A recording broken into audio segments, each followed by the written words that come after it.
In today's video, I'm going to teach you how to create recurring tasks in Airtable.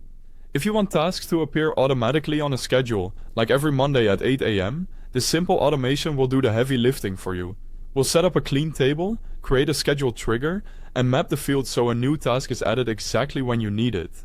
Start by opening Airtable and creating a new table dedicated to tasks.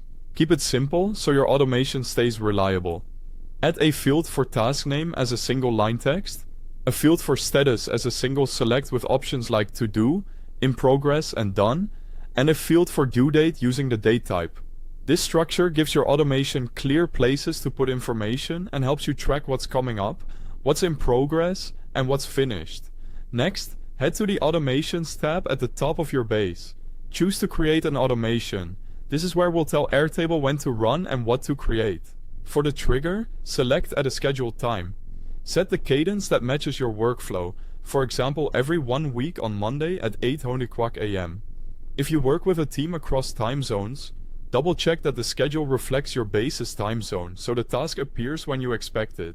Now add the action. Choose Create Record and select the table you just set up. Map the field so the new record has everything it needs. For name, type Weekly Report. For status, choose To Do so it lands in your queue ready to start. For due date, select the current date so each generated task is automatically due on the day it appears. You can always adjust dates later, but this keeps things consistent.